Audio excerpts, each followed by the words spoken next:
je m'appelle Célia et aujourd'hui nous allons parler de la chute des corps découverte par Galilée. Galilée est né en 1564, passionné des mathématiques qui à l'époque regroupaient la physique et l'astronomie. Ce personnage atypique fut un scientifique reconnu qui illumina son époque de ses nombreuses découvertes. Nous allons nous intéresser à ses travaux sur la chute des corps qui débouchèrent sur l'une de ses découvertes majeures.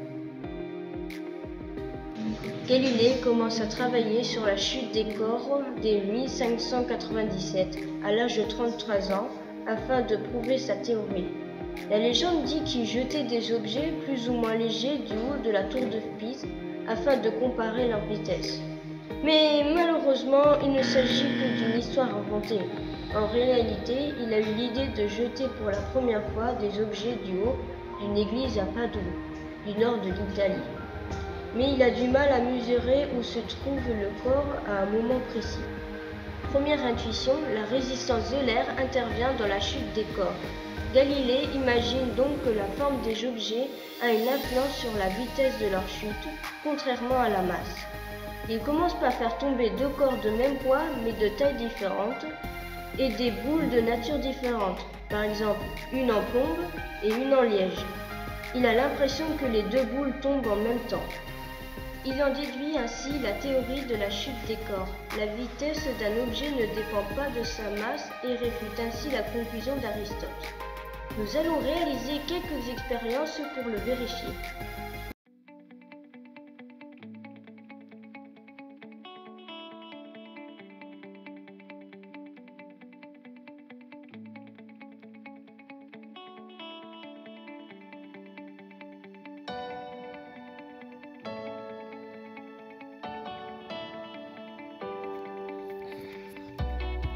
Lance.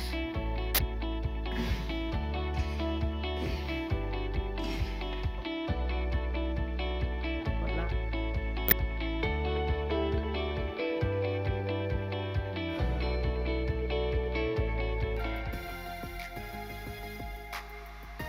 Nos expériences illustrent bien les conclusions de Galilée lorsque nous choisissons des objets aux dimensions identiques ou très proches et lorsque nous limitons la hauteur du test.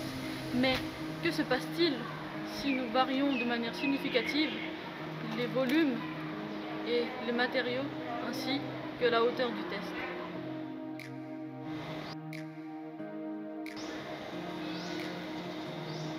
Vas-y.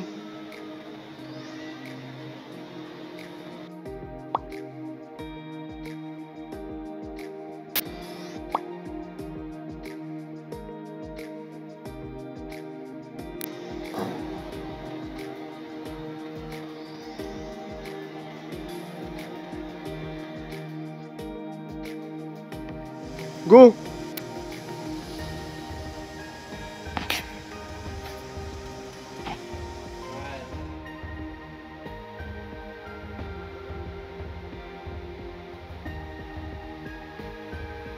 Nous remarquons que nos expériences sont bien moins convaincantes.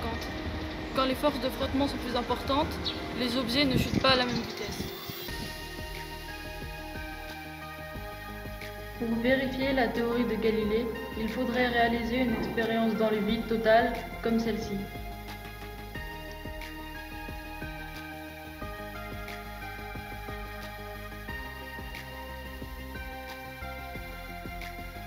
Galilée avait bien raison. La masse n'intervient pas dans la vitesse de chute d'un corps, mais les conditions d'expérience nécessaires pour le prouver catégoriquement n'étaient pas possibles à son époque. Et c'est justement pour cela que Galilée fut un visionnaire génial. Il introduisit ce qu'on appelle l'expérience de pensée et réfuta les conclusions de ses prédécesseurs en démontrant leur incohérence par l'imagination. Voici comment il expliqua les contradictions de la loi d'Aristote. Si on relie la balle et la boîte, alors ce système ainsi constitué devrait tomber plus vite que la balle seule, car la masse est augmentée. C'est ce que dit Aristote. Mais en même temps, pendant la chute, la boîte qui est plus légère va tomber moins vite et faire parachute à la balle. Donc, ce système va tomber moins vite. En conclusion, la même loi d'Aristote dit que ce système va tomber moins vite et aussi plus vite que la balle seule. Mais évidemment, c'est impossible.